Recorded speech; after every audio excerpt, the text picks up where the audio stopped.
नमस्कार, आप देख रहे हैं इंडिया न्यूज हरियाणा। मैं हूं आपके साथ में ऋतु तोमर। 22 जुलाई 22 खबर की शुरुआत करेंगे। फरीदाबाद में सीएम मनोहर लाल ने ग्रीवेंस कमेटी की बैठक में हिस्सा लिया। बैठक में सीएम मनोहर लाल ने 14 में से 11 शिकायतों का मौके पर ही समाधान कर दिया। साथ ही एक शिकायतकर्ता ने अपनी शिकायत वापस ले ली है, जबकि 2 शिकायतों को पेंडिंग में रखा गया है। ग्रीवेंस कमेटी की बैठक में CM Manohar Lal action mode में नजर आए। मनोहर लाल ने आज फरीदाबाद में ग्रीवेंस कमेटी की बैठक की अध्यक्षता की, जिसमें 14 शिकायतें आई थी, जिसमें से 11 शिकायतों का मौके पर ही निपटान कर दिया, जबकि 2 शिकायतें पेंडिंग रखी गई हैं, तो वहीं एक शिकायत विड्रॉ कर ली गई थी। ज़्यादातर शिकायतें एचएसवीपी, नगर निगम और पुलिस से संबंधित थी। वहीं मुख्यमंत्री की तरफ से करीब 30,000 ऐसे लोगों की जांच करने के आदेश डिप्टी लेबर कमिश्नर को दिए हैं, जिन्हें कंपनियों में वेतन पूरा नहीं मिल रहा है। वहीं मुख्यमंत्री मनोहर लाल की तरफ से विजिलेंस जांच की भी एक मामले में आदेश जारी किए गए हैं। तो वहीं नगर निगम के एक एक्शन को मौके पर ही फटकार इस बात को लेकर लगाई कि वो बात करते वक्त ठीक ढंग से खड़ा नहीं हुआ था। उसके व्यवहार को देखते हुए उन्होंने डांटते हुए कहा कि कर्मचारी की तरह रहना सीखो। इसी तरह से अन्य शिकायतों का निपटारा करते हुए मुख्यमंत्री ने सभी लोगों की समस्याओं को सुना। इसके बाद मीडिया से बातचीत करते हुए उन्होंने कहा कि कई शिकायतों का निपटारा कर दिया गया है, खासतौर से ग्रेटर फरीदाबाद को लेकर बिल्डरों की मनमानी पर उन्होंने कहा कि जब कोई नया शहर बसता है तो कई तरह की समस्याएं भी वहां आती हैं, उनका धीरे धीरे निपटारा भी किया जा रहा है। फरीदाबाद से देवेंद्र कौशिक, इंडिया न्यूज। मुख्यमंत्री मनोहर लाल ने पंचायती राज संस्थाओं के जनप्रतिनिधियों से पलवल में मंत्रणा कार्यक्रम के तहत सीधा संवाद किया। हरियाणा के मुख्यमंत्री मनोहर लाल ने टिवोली ग्रीन में फरीदाबाद और पलवल के पंचायत प्रतिनिधियों से मुलाकात की। इस अवसर पर उनके साथ केंद्रीय मंत्री और हरियाणा के परिवहन मंत्री मूलचंद शर्मा विशेष रूप से मौजूद रहे और जिले के 4 विधायक और फरीदाबाद के सभी विधायक वहां पर मौजूद रहे। इस अवसर पर उन्होंने प्रतिनिधियों को संबोधित करते हुए कहा कि वह सेवा भाव से कार्य करें और अब सरपंच के उस पर अहम जिम्मेदारी डाली है कि वह अपना जो रेजोल्यूशन था मात्र पास करके 7 दिनों में उसका काम शुरू कर सकता है। कहीं ना कहीं कार्यप्रणालियों में भी बदलाव किया गया है और मुख्यमंत्री मनोहर लाल ने पूरे हरियाणा में हो रहे विकास कार्यों को लेकर भी चर्चा की और उन्होंने कहा कि सरकार ने भ्रष्टाचार पर लगाम लगाने का काम किया है, जिसको लेकर कहीं ना कहीं अब सरपंच और ज़्यादा पावरफुल होते हुए दिखाई देंगे। और उन्होंने कहा कि जब सरपंच जो विरोध कर रहे हैं और अब इस कार्यप्रणाली को पढ़ेंगे तो कहीं ना कहीं उनके लिए भी एक अच्छा मैसेज लोगों के बीच में जाने का काम होगा और अच्छे गुणवत्ता के काम भी देखने को मिलेंगे। कैमरामैन करतार के साथ नितिन शर्मा, इंडिया न्यूज़, पलवल। भिवानी पहुंचे बीजेपी प्रदेश अध्यक्ष ने ई टेंडरिंग को प्रदेश के हित में बताया। उन्होंने कहा कि ई टेंडरिंग मौजूदा समय की डिमांड है, जिसमें पंचायती राज विभाग और छोटी सरकारें मिलकर गांव का विकास करेंगे। वहीं गन्ना किसानों के विरोध पर धनखड़ ने कहा कि हरियाणा में गन्ने में अच्छा भाव सरकार दे रही है। पॉलिसी को वापस लेने की मांग को लेकर भिवानी ब्लॉक के सरपंच आज भिवानी के हुड्डा पार्क में एकत्रित हुए और जोरदार नारेबाजी करते हुए कहा कि सरकार ई टेंडरिंग पॉलिसी को वापस ले। इस मौके पर उन्होंने उपायुक्त के माध्यम से सीएम के नाम ज्ञापन भी सौंपा। उन्होंने कहा कि यदि उनकी मांग को नहीं माना गया तो वे प्रदेश सरकार के मंत्रियों को गांव में नहीं घुसने देंगे, साथ ही उनकी रैलियों का भी बहिष्कार करेंगे। भिवानी से सुमित जांगड़ा, इंडिया न्यूज़, हरियाणा।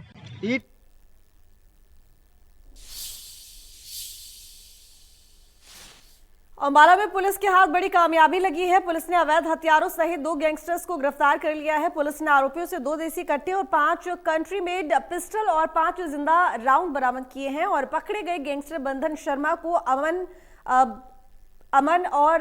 बाद है, जो कि पहले भी आपराधिक गतिविधियों में शामिल रहे हैं। द्वारा अवैध हथियार रखने वालों के खिलाफ कैंपेन चलाई गई है, जिसके अंतर्गत अंबाला पुलिस को बड़ी कामयाबी मिली है। पुलिस ने 2 गैंगस्टर्स को गिरफ्तार करने में कामयाबी हासिल की है। पुलिस ने बंधन शर्मा और अमन बोंड को गिरफ्तार किया है, जिनसे 7 अवैध हथियार बरामद हुए हैं और 5 जिंदा राउंड बरामद हुए हैं। पकड़े गए हथियारों में 2 देसी कट्टे व 5 कंट्री मेड पिस्टल हैं। पुलिस का कहना है कि उन तक भी पहुंचा जाएगा जहां से ये लोग जो है हथियार लाने का काम करते थे और इन लोगों के खिलाफ कई आपराधिक मामले भी दर्ज थे। जो अमन बोंड है जिसे अम्बाला पुलिस ने गिरफ्तार किया है वो अम्बाला पुलिस को पहले भी कई मामलों में वांछित है और कई बड़े अपराधों को वो अंजाम दे चुका है। फिलहाल पुलिस आज इन्हें कोर्ट में पेश करेगी और इनका रिमांड लेगी और किस वारदात के लिए ये लोग हथियार रखे हुए थे और ये कहां से ये हथियार लाए थे, इन तमाम चीज़ों का खुलासा उसके बाद ही हो पाएगा। Aman Kapoor, India news Haryana, Ambala. CM flying की टीम ने गुप्त सूचना के आधार पर पुरानी तहसील चौक में स्थित वार्ड नंबर 2 के डिपो होल्डर की दुकान पर छापा मारा और इस दौरान जांच की गई तो डिपो होल्डर के स्टॉक से करीब 10 क्विंटल गेहूं अधिक मिला। अधिक मिले गेहूं को पुलिस ने अपने कब्जे में ले लिया है। फतेहाबाद के पुराना तहसील चौक इलाके में आज सीएम फ्लाइंग के द्वारा खाद्य आपूर्ति विभाग के अधिकारियों के साथ मिलकर एक राशन डिपो पर छापेमारी की गई, जिसमें करीब 10 क्विंटल गेहूं स्टॉक से अधिक मिली है। इसको लेकर जानकारी देते हुए खाद्य आपूर्ति विभाग के इंस्पेक्टर घड़सीराम ने बताया कि उन्हें सूचना मिली थी कि डिपो धारक के द्वारा गेहूं की ब्लैक की जा रही है, जिसके बाद उन्होंने छापेमारी की तो पाया गया कि स्टॉक में 10 क्विंटल गेहूं अधिक है। यह गेहूं कहां से आई, इसको लेकर डिपो धारक से स्पष्टीकरण मांगा गया है। वहीं भ्रष्टाचार अधिनियम के तहत मामला भी उसके खिलाफ दर्ज कर लिया गया है। शहर पुलिस के द्वारा डिपो को सील करने की कार्रवाई भी की जा रही थी। इंस्पेक्टर के द्वारा बताया गया कि सीएम फ्लाइंग के साथ मिलकर आने वाले दिनों में भी राशन डिपो पर उनकी छापेमारी जारी रहेगी। फतेहाबाद से इंडियन न्यूज़ हरियाणा के लिए जितेंद्र मुंगा। झज्जर के गांव में झाड़ियों में मिले नवजात के शव में पुलिस ने अपनी जांच तेज कर दी है। झज्जर जिला के बादली क्षेत्र में एक भट्ठे के पास एक नवजात बच्ची झाड़ियों में पड़ी मिली। सूचना पाकर पुलिस मौके पर पहुंची और इस बच्ची को वहां से उठाकर सामान्य अस्पताल झज्जर पहुंचाया गया, जहां पर बच्ची की डॉक्टरों द्वारा देखभाल की जा रही है। कड़ी मशक्कत के बाद बच्ची की ज़िंदगी बचाई गई और बच्ची फिलहाल ऑक्सीजन पर जिंदा है। लेकिन ये बच्ची झाड़ियों में किन हालातों में और किसने फेंकी, ये पुलिस और प्रशासन के लिए सिरदर्द बना हुआ है। पुलिस और प्रशासन लगातार इस बच्ची के माता पिता का पता लगाने में जुटे हुए हैं। बच्ची ऑक्सीजन पर जिंदा है। आने वाला ही समय ही बताएगा कि ये बच्ची किसकी और किन हालातों में इसको झाड़ियों में फेंका गया था। इंडिया न्यूज़ के लिए झज्जर से जगदीप राजान। झज्जर कुरुक्षेत्र में गैंगवार मामले में व्यक्ति के दोनों हाथ काटने के मामले में पुलिस के हाथ खाली हैं। आरोपियों की सूचना देने वाले को लाख रुपए इनाम का ऐलान किया गया है। धर्मनगरी कुरुक्षेत्र के थाना सदर के अंतर्गत आने वाले कुरुक्षेत्र हवेली पर गत 9 जनवरी को एक दर्दनाक हादसा हुआ। एक गैंगवार में जुगनू नामक व्यक्ति के दोनों हाथ दबंग काटकर ले गए। हालांकि इस घटना में जुगनू को आनन फानन में अस्पताल में भर्ती कराया गया, लेकिन अब उसे जिंदगी भर के लिए अपाहिज होना पड़ा। घटना के 72 घंटे बीतने के बाद भी पुलिस के हाथ खाली हैं। पुलिस ने इस मामले में जांच को लेकर एक एसआईटी बनाई है, लेकिन एसआईटी अभी कह रही है कि उसे लीड्स मिली हैं, लेकिन अभी तक आरोपियों की गिरफ्तारी नहीं हो पाई है। इस मामले से जुड़े आरोपियों के बारे में सूचना देने पर पुलिस ने 1 लाख रुपए का इनाम भी घोषित किया है। ने 2 नंबर भी जारी किए हैं जिन पर इस बारे सूचना दी जा सकती है। सूचना देने वाले व्यक्ति का नाम गुप्त रखने की बात व 1 लाख रुपया इनाम देने की बात कुरुक्षेत्र के पुलिस अधीक्षक ने की है। अब देखने वाली बात यह रहेगी कि आरोपियों की गिरफ्तारी कब तक हो पाती है। कुरुक्षेत्र से राजीव अरोड़ा, इंडिया न्यूज़ हरियाणा। सोनीपत के रोहतक रोड पर 63 वर्षीय एक शख्स का शव मिला, जिसको लेकर क्षेत्र में सनसनी फैल गई। सोनीपत के रोहतक रोड पर संदिग्ध हालात में 63 वर्षीय एक बुजुर्ग का शव मिला है और शव की पहचान गजेंद्र त्यागी के रूप में हुई है। गजेंद्र सोनीपत के सेक्टर 14 में चिंतपूर्णी मंदिर के नज़दीक किराए के मकान में रहते थे। जानकारी के मुताबिक परिजनों ने बताया कि वह प्रॉपर्टी डीलिंग का कार्य करते थे और कल संदिग्ध हालात में गायब हुए थे। उसके बाद परिजनों ने सेक्टर 27 थाना में मामला भी दर्ज करवाया था। उसके बाद लगातार तलाश जारी थी और आज गजेंद्र त्यागी का शव संदिग्ध हालात में रोहतक रोड पर टाटा शोरूम के अपोजिट साइड मिला है और वहीं मौके पर स्थानीय थाना पुलिस और एफएसएल टीम को बुलाया गया है। मुंह से जो है झाग देखने को मिले हैं। देखना ये होगा कि किन कारणों के चलते मौत हुई है, क्योंकि शव को कब्जे में लेकर पुलिस ने नागरिक हॉस्पिटल में भेज दिया है। पोस्टमार्टम की रिपोर्ट आने के बाद ही तय हो पाएगा आखिर मौत किन कारणों के चलते हुई है। वहीं मामले को लेकर पुलिस भी स्थानीय आसपास के CCTV को भी चेक कर रही है। सोनीपत से इंडिया न्यूज़ हरियाणा के लिए राम सिंह कुमार। IMT मानेसर स्थित HSIIDC परिसर में कासन गांव की 1810 एकड़ जमीन का मुआवजा बढ़ाने को लेकर 208 दिन से धरने पर बैठे किसानों ने प्रेस कॉन्फ्रेंस की। किसानों ने सरकार की 2 करोड़ 67 लाख रुपए देने की पॉलिसी को सिरे से नकार दिया।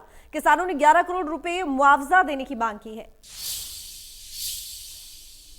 गुरुग्राम के कासन गांव में मानेसर 1810 एकड़ जमीन को लेकर प्रेस वार्ता की गई, जिसमें साफ तौर पर यह बताया गया कि मौजूदा विधायक के माध्यम से जो लोग मुख्यमंत्री का धन्यवाद करने पहुंचे थे, वो कोई भी व्यक्ति 1810 एकड़ जमीन से संबंध नहीं रखता है। यानी कि जिन लोगों का ये मुद्दा है 1810 एकड़ जमीन के मुआवजे का जो मुद्दा है, कहीं ना कहीं इस मुद्दे में अभी भी जो लोग हैं वो परेशान नजर आ रहे हैं। और मुख्यमंत्री का धन्यवाद अभी तक किसी भी व्यक्ति ने नहीं किया है, बल्कि जो लोग धन्यवाद कर रहे हैं वो सब विधायक के ही लोग हैं और वो जानबूझकर इस बात पे धन्यवाद करते नजर आ रहे हैं, जबकि उनका संबंध 1810 एकड़ जमीन से कतई नहीं है। इस बात को लेकर मानेसर कासन गांव में आज प्रेस वार्ता ग्रामीणों द्वारा की गई थी। चरखी दादरी नगर परिषद ने भिवानी बाईपास पर बनाए गए डंपिंग पॉइंट अब कूड़े के पहाड़ में तब्दील हो गया है। दादरी नगर परिषद द्वारा भिवानी बाईपास पर एक डंपिंग पॉइंट बनाया गया है। डंपिंग पॉइंट में यहाँ शहर से कचरा उठाकर नगर परिषद के कर्मचारी यहाँ डाल देते हैं। यहाँ कूड़े के पहाड़ बने हुए हैं और ये कूड़ा उड़कर खेतों में जा रहा है, जिसके कारण यहाँ के किसानों को परेशानियों का सामना करना पड़ा है। किसानों का कहना है कि यहाँ हमारे घर भी बने हुए हैं, बदबू इतनी आती है कि यहाँ रहना भी मुश्किल हो गया है। बार बार नगर परिषद को हम शिकायत कर चुके हैं, लेकिन इस ओर वो कोई ध्यान नहीं दे रहे हैं।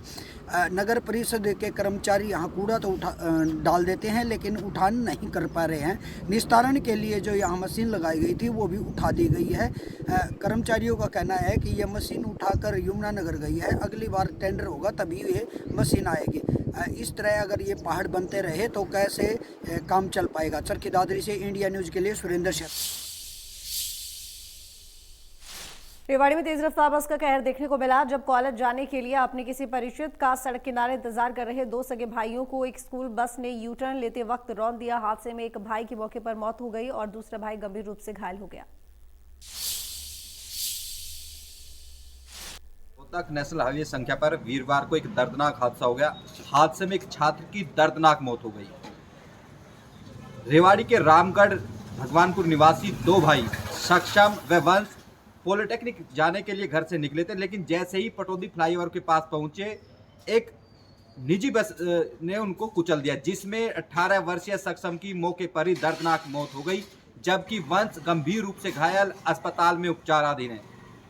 वारदात के बाद बस चालक मौके से फरार हो गया। हालांकि पुलिस ने मुकदमा दर्ज कर फरार चालक की तलाश शुरू कर दी है, लेकिन जिस तरह से दर्दनाक हादसा हुआ है, कहीं ना कहीं पूरे गांव में मातम छाया हुआ है। बता दें कि 13 जनवरी को ही सक्षम का जन्मदिन मनाया जाना था। घर में जन्मदिन की तैयारियां चल रही थी, लेकिन जिस तरह से अचानक दर्दनाक मौत हुई, कहीं ना कहीं परिवार के साथ पूरे गांव में मातम छाया और कहीं ना कहीं दर्दनाक हादसा पूरे जिले में चर्चा का विषय बना है। क्योंकि सुबह दोनों भाई स्कूल के लिए निकले थे, पॉलिटेक्निक के लिए निकले थे, लेकिन जिस तरह से अचानक मौत का सामना करना पड़ा, ऐसे में कहीं ना कहीं हादसा बेहद गंभीर था और दर्दनाक था।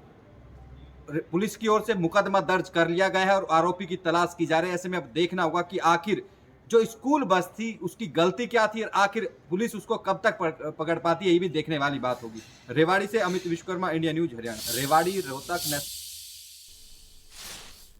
सिरसा नगर परिषद में युवा नेता गोकुल सेतिया और नगर परिषद कर्मचारियों में हुआ विवाद थमने का नाम नहीं ले रहा है। नगर परिषद कर्मचारी गोकुल सेतिया के खिलाफ कार्रवाई की मांग को लेकर कर्मचारी धरने पर बैठ गए हैं। युवा नेता गोकुल सेतिया के खिलाफ नगर परिषद कर्मचारियों ने हल्ला बोल दिया है। आज नगर परिषद कर्मचारियों ने सिरसा की नगर परिषद कार्यालय में गोकुल सेतिया के खिलाफ जमकर नारेबाजी की और उसकी गिरफ्तारी की भी मांग की।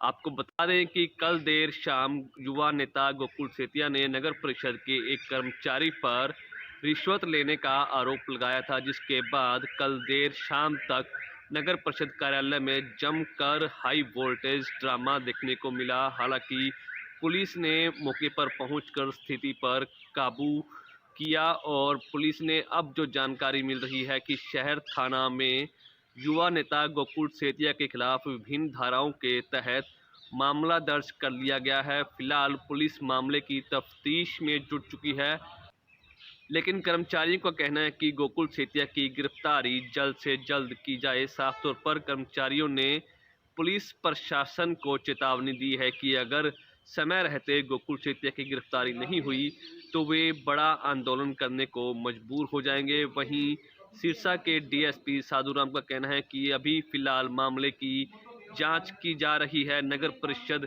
कार्यालय में सीसीटीवी कैमरों को खंगाला जा रहा है ताकि उन्हें इस मामले में कोई सुराग मिल सके। फिलहाल डीएसपी साधुराम का कहना है कि मामले की तफ्तीश की जा रही है और उसके बाद ही आगामी कार्रवाई की जाएगी। सिरसा से विजय कुमार, इंडिया न्यूज़। यमुनानगर में कड़कड़ाती ठंड में कला अध्यापकों का प्रदर्शन 8वें दिन भी लगातार जारी रहा। एक महिला अपने बच्चों के साथ लघु सचिवालय के बाहर नौकरी की उम्मीद में बैठी है। पिछले 8 दिन से कड़ाके की ठंड, जो कि मिनिमम 4 डिग्री रहा और मैक्सिमम 15 डिग्री तापमान रहा है, तो कला अध्यापक महिलाएं बच्चों से यहाँ पर लघु सचिवालय के बाद धरने पर बैठे हैं। जानकारी देते हुए प्रधान सचिन गर्ग ने बताया कि कुरुक्षेत्र विश्वविद्यालय में के आर्ट एंड क्राफ्ट डिप्लोमा धारकों ने बताया है कि वर्ष 2020 में सुप्रीम कोर्ट के आदेशानुसार की जा रही 816 कला अध्यापकों की भर्ती से 613 कला शिक्षक कर्मचारी चयन आयोग द्वारा आयोजित परीक्षा में मेरिट लिस्ट में चयनित हुए हैं। लेकिन वर्ष 2021 में शिक्षा निदेशालय द्वारा सुप्रीम कोर्ट में दिए गए आधारहीन व असावधानिक हल्फनामे में 613 नव चयनित कला अध्यापकों के साथ साथ उन हजारों शिक्षकों के भविष्य को अंधकार में कर दिया जो कुरुक्षेत्र यूनिवर्सिटी से जारी इस डिप्लोमा के आधार पर पिछले कई वर्षों से शिक्षक के पद पर कार्यरत है। उन्होंने सरकार से विनम्र प्रार्थना की है क्योंकि अब उनकी उम्र 40 साल से अधिक हो चुकी है। कल यानी 13 तारीख को जो माननीय सुप्रीम कोर्ट में जो सरकार ने अपना पक्ष रखना है वो अपना पॉजिटिव पक्ष रखे ताकि इनकी रोजी रोटी चल सके। जब कुरुक्षेत्र यूनिवर्सिटी के सभी कोर्स मान्य है तो फिर आर्ट एंड क्राफ्ट का कोर्स मान्य क्यों नहीं। यमुनानगर से देवदास शारदा, इंडिया न्यूज़ हरियाणा। पिछले 22 जुलाई 22 खबर में देखते रहिए इंडिया न्यूज़ हरियाणा।